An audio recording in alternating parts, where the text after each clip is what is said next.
Hello YouTube, thanks for joining me. I'm Andy, I'm in West Wales, UK. It is 7:23 AM on Friday the 2nd of February 2018. This is my birth chart for the day. A quick look at the astrology, the planets, the heavens, a bit of solar wind, a bit of sunspots, a bit of science, basically everything that's going on up there from astrology into reality. Okay, so the moon entered Virgo last night at 12 minutes past 7, so people are showing more attention to detail generally, just about everybody is, and it's a good time for doing any work that needs real meticulous, painstaking looking closely at it and getting stuck in, and staying stuck in as well. Actually, we get plenty of that. It's a slightly different kind of fault finding pickiness to what you get under Aries. It's less about fault finding actually, but there is some fault finding going on.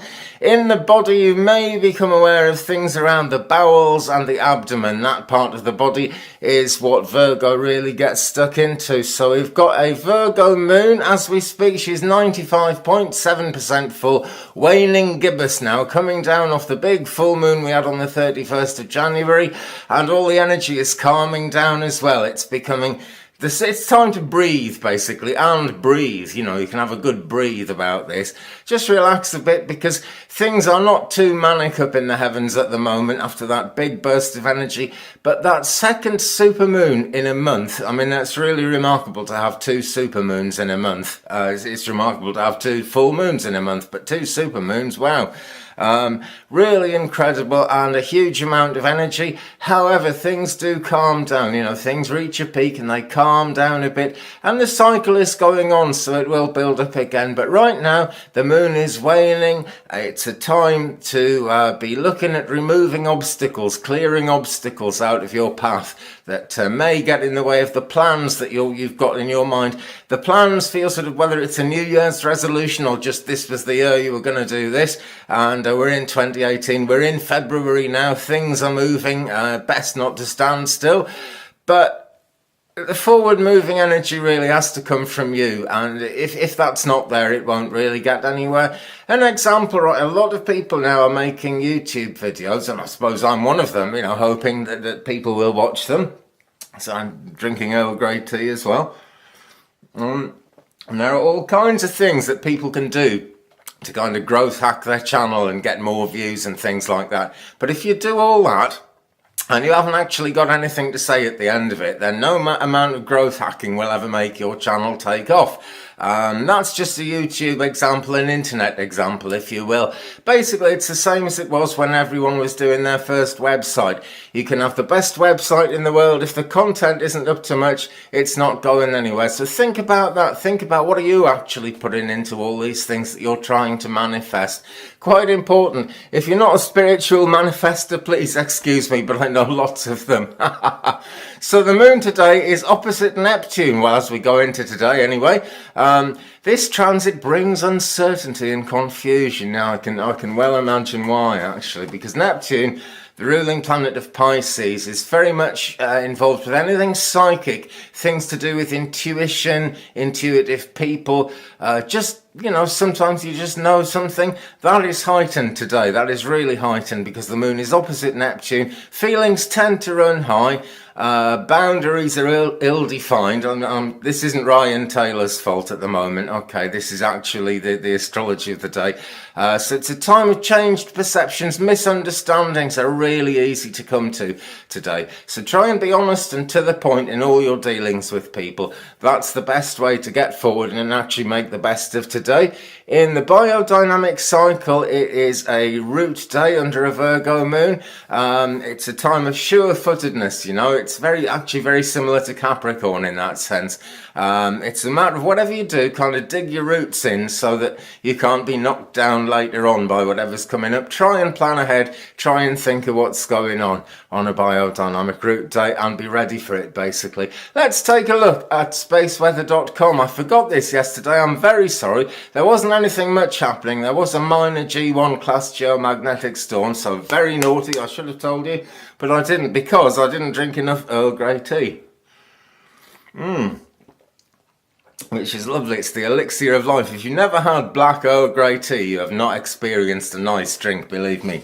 Really good quality tea, and bergamot oil, which gives it this orange flavour. Mwah! Spaceweather.com. Anyway, solar wind speed today, 377.2 kilometres a second. That's not too bad. It's often up around 400 is about normal, so that's quite gentle. The proton density is right down as well. That's coming down all the time at the moment. 5.1 protons a cubic centimetre today. X-ray solar flares, 6-hour maximum A3, 4:38 UTC on February the 2nd.